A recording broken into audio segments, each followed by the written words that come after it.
안녕하세요. 김상준입니다. 세상을 절대 못 바꾸는 15분 시즌2. 자꾸 강의를 끼워 넣는 경향이 있는데 시즌2의 3-2 강의입니다. 강의 제목은 우리 안에 존재하는 악마입니다. 이거를 넣게 된 게 며칠 전에 제가 내셔널 지오그래픽 채널을 보다가 과거에 봤던 그 다큐멘터리를 다시 하더라고요. 나치에 의해서 유대인들이 학살되는 그런 필름들이 있었고 증언들을 보게 되니까 제가 피가 끓어올라서 우리 인간 속에 존재하는 악마들 도대체 어떻게 해야 될까? 그런 부분들에 대해서 말씀을 드리고 싶었습니다. 나치가 이제 2차 세계대전을 벌이면서 폴란드라든지 우크라이나 이런 데서 모여 살고 있던 유대인들을 학살하기 시작합니다. 대개 이제 유럽 여러 나라 각지에 유대인들을 2,000명, 3,000명씩 집단을 이루면서 그 마을, 그 나라 사람들과 어울려서 지내곤 했습니다. 근데 그 이제 다큐 필름을 보게 되면은 남자들이 옷을 벗기운 채 구덩이로 들어가고 그 다음에 곧 총살이 진행됩니다. 그리고 그 위에 흙을 덮고 또 다른 남자들이 들어가고 또 총살하고 그 무심히 이제 마을 주민들은 그 장면을 목격하게 됩니다. 나치가 참 악랄하다는 생각이 드는 게 유대인들을 2,000명씩 3,000명씩 모두 인종 청소를 할 때 남자부터 먼저 죽였다는 겁니다.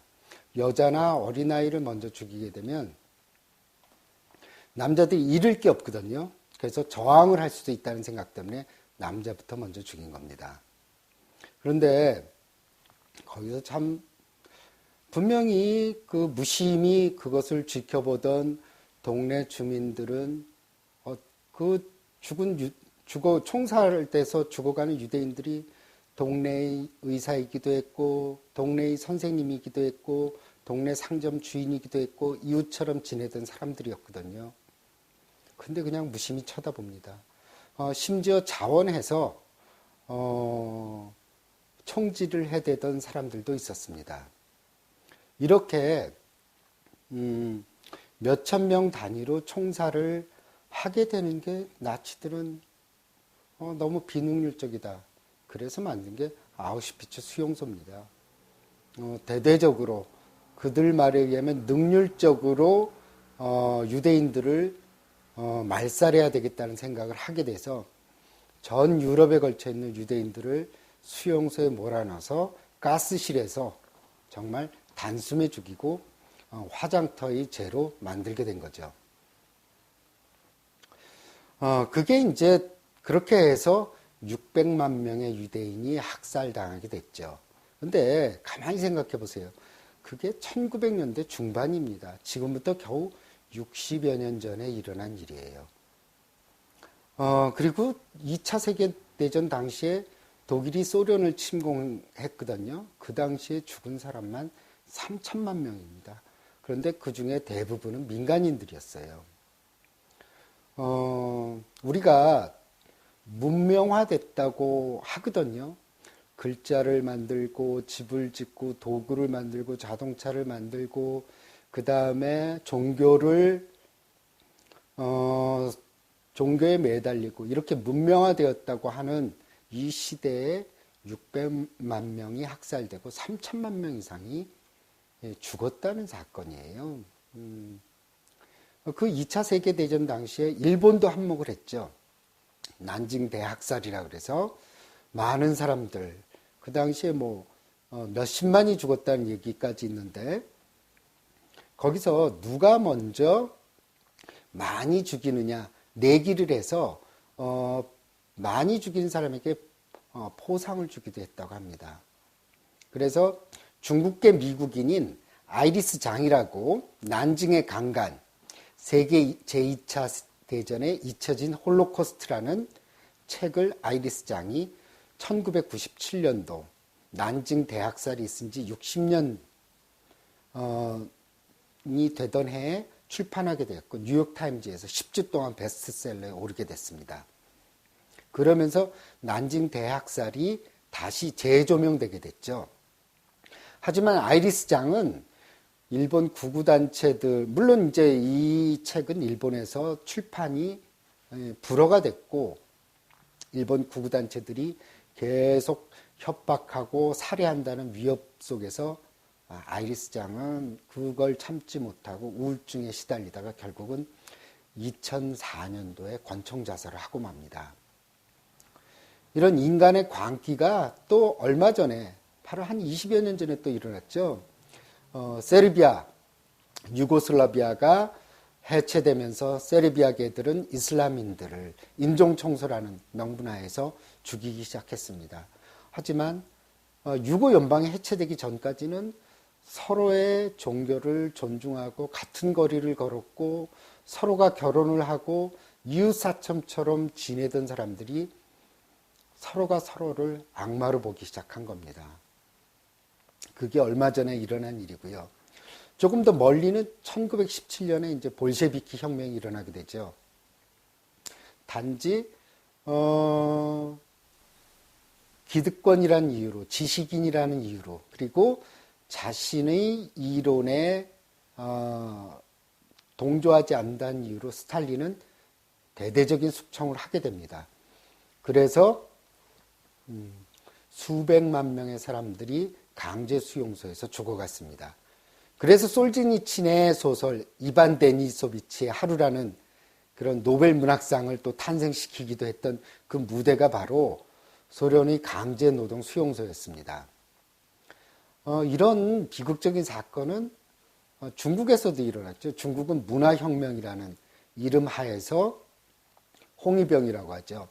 갓 20도 안 된 아이들이 부르주아의 잔재란 이유만으로 자기의 선생님, 자기의 부모를 고발하고 그 다음에 홍위병들이 난입해서 그 중국의 수천 년 동안의 문화재가 파괴되기도 했습니다. 그리고 가장 문제는 소수민족들의 문화 파괴랑 종교 파괴가 심각해서 티벳에서만 홍위병이 6천 개의 사찰을 폐쇄시키게 됐습니다. 그리고 내몽고 같은 경우에서는 한 2만 3천 명이 학살당하기도 했습니다. 이 문화혁명 기간 중에 죽은 사람만 수백만 명 이상이 된다고 합니다. 이렇게 인간의 광기가 빚어낸 게 수천 년 전의 일이 아니라 겨우 100년도 안 된 세월 안에 벌어진 겁니다. 여기서 간과하지 말아야 될 것은 독일 민족이라서, 일본 민족이라서, 중국인이라서 이런 일들을 벌였다는 게 아니라는 거죠. 인간이라서 이런 일들을 벌인 겁니다. 인간 속에 존재하는 광기, 인간 속에 존재하는 악마성이 바로 이런 일들을 벌인 겁니다. 그래서 독일 민족이니까 그런 일을 할 수 있었다. 일본인이라서 잔인해서 그럴 수 있다. 근데 일본인들 피가요, 유전자 분석을 해보면 우리나라랑 일본인들은 유전자적으로 제일 가까워요. 일본 사람들과 우리나라 사람들은 중국, 한족이랑 유전자 배열이 굉장히 상이하게 차이가 나거든요. 그렇게 보면 일본 사람들의 피 속에 한국인의 피가 굉장히 많이 흐르고 있다는 것을 또 우리는 간과하지 말아야 됩니다. 여기서 우리 안에 존재하는 악마성은 우리 모두에게 개연성이 있다는 겁니다. 사실 인간의 유전자는 인종별로 별로 차이가 나지 않아요. 아프리카에서 인류가 발생한 다음에 겨우 기근이라든지 질병으로 인해서 6만 명 정도의 인류가 살아남아서 그게 전 세계적으로 퍼져나간 겁니다. 그래서 인류의 유전자는 굉장히 균일합니다. 46개의 유전자를 가지고 있고 거기서 차이는 종이 한 장 차이도 나지 않는다는 거죠. 그래서 우리 안에도 어느 누구를 막론하고 악마성이 존재한다는 겁니다. 우리가 이성적이라는 거를 굉장히 많이 좋아하고 현대사회는 이성이 지배한다고 생각을 하고 있거든요. 근데 저는 이성적이라는 것을 굉장히 두려워합니다. 이성이라는 것은 어떤 이론이나 이데올로기를 좋아합니다. 이론이나 이데올로기를 갖다 붙이기를 좋아하고 이론이나 이데올로기를 갖다 붙이게 되면 이성은 흑백 논리로 나뉘게 됩니다. 좋은 편과 나쁜 편, 내 편과 남의 편, 이렇게 편가르기를 하게 됩니다. 그래서 문제가 발생하게 되는 거거든요. 그래서 이성처럼 무서운 게 없습니다. 그래서 예를 들어 드릴게요. 나치가 유대인들을 학살하기 전에 어떤 일부터 시작했냐 하면은 심한 정신질환을 앓고 있거나 가망이 없는 중증 장애인들, 그 다음에 전혀 가망성이 없는 중병을 앓고 있는 사람들부터 죽이기 시작했어요. 명분은 굉장히 이성적이었어요. 아이 뭐 살아날 가능성이 없고 살아도 희망이 없는 사람들인데 살아있음들 그들에게도 고통이 된다 하는 이론에서 시작돼서 그게 유대인 학살까지 이어진 겁니다. 이렇게 이성은 어떤 이론이나 이데올로기를 갖다 붙이게 되면 무서운 악마로 돌변하게 됩니다. 그리고 또한 우리가 그 종교라는 것들도 굉장히 두려운 대상이거든요. 종교라는 이름 하에서 벌어지는 것들도 우리가 경계를 해야 됩니다. 중세시대에 말이에요. 마녀사냥이 유행을 했습니다. 그 당시 하나님의 사랑이나 하나님의 자비라는 그런 종교적인 교리가 있음에도 불구하고 그 당시에 혼잣말을 중얼거린다든지 혼자 사는 미망인들이라든지 정신질환을 앓고 있는 사람들이 타겟이 돼서 분명히 마녀라는 생각을 해서 마녀 재판이 벌어졌고 그것이 가장 종교가 번성했던 중세시대에 벌어졌다는 게 아이러니컬한 겁니다. 도리어 종교가 융성했으면 사랑과 자비가 넘쳐나야 되는데 잔인함이 넘쳐났다는 겁니다. 그러니까 어때요?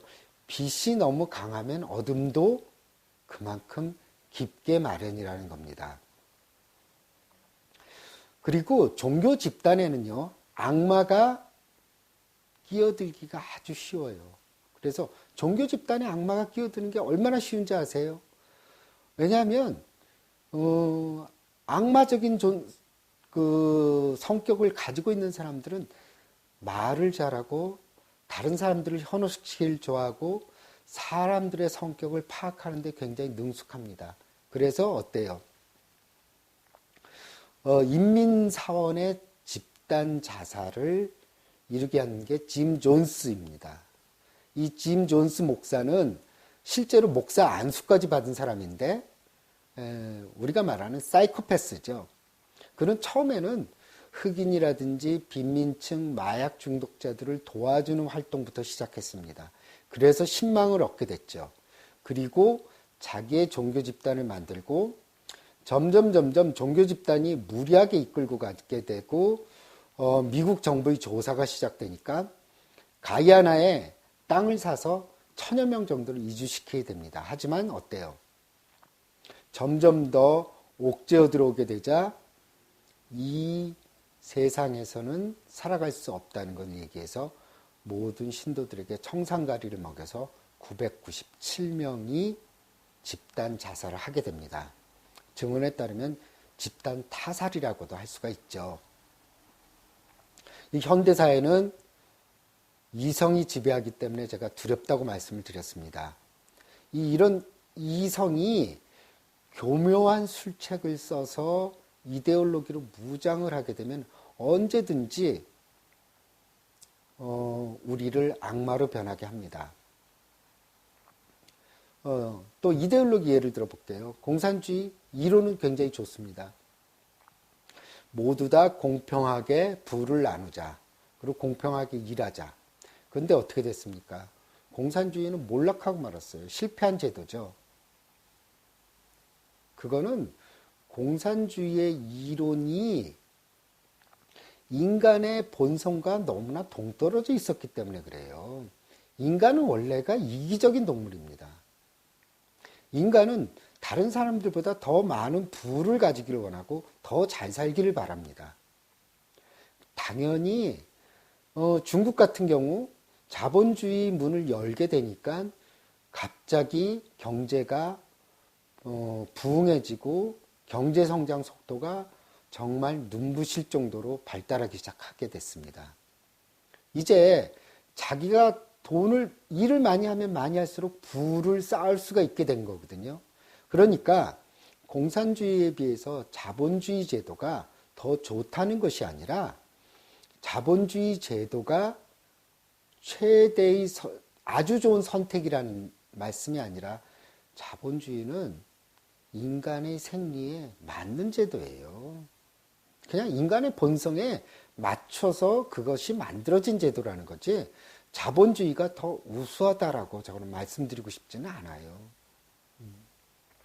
어찌됐든 그 공산주의라는 이데올로기를 통해서 자신과 다른 것들, 좀 더 재산을 많이 가진 자, 좀 더 지식을 가진 자들은 가차없이 다 죽이지 않았습니까?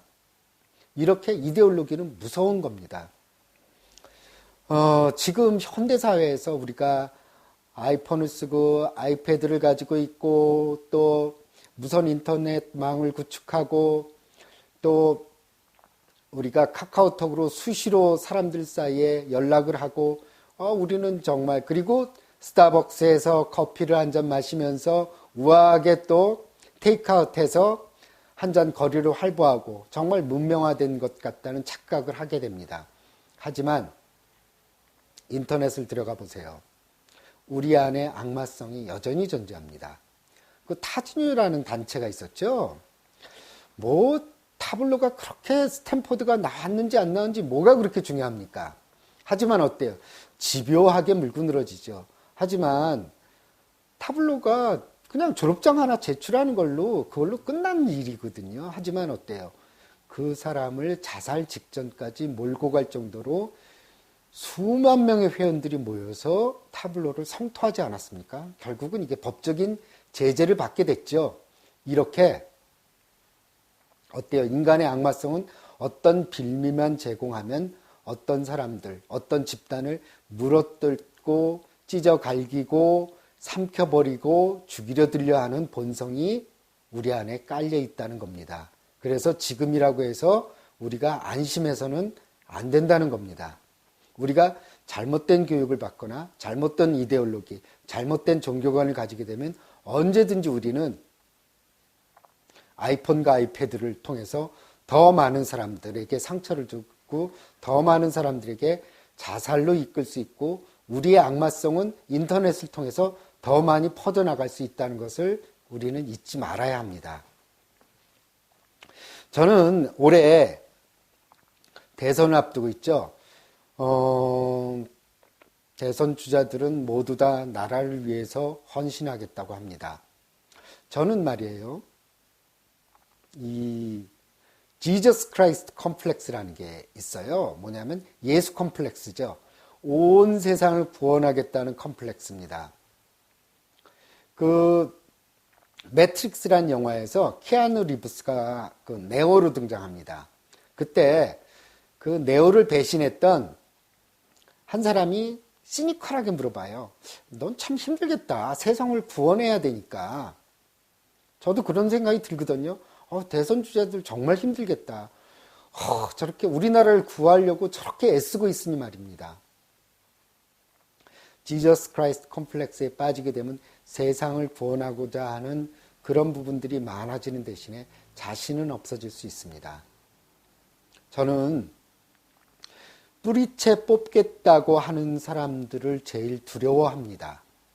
왜냐하면 뿌리채 뽑아버리겠다는 것은 이 세상에 있을 수가 없어요. 이것은 뿌리채 뽑겠다는 것은 흙과 백으로 나누겠다는 겁니다. 그 뿌리채 뽑는 과정에서 분명히 무고한 희생자가 발생합니다. 우리가 뿌리채 뽑아버리겠습니다.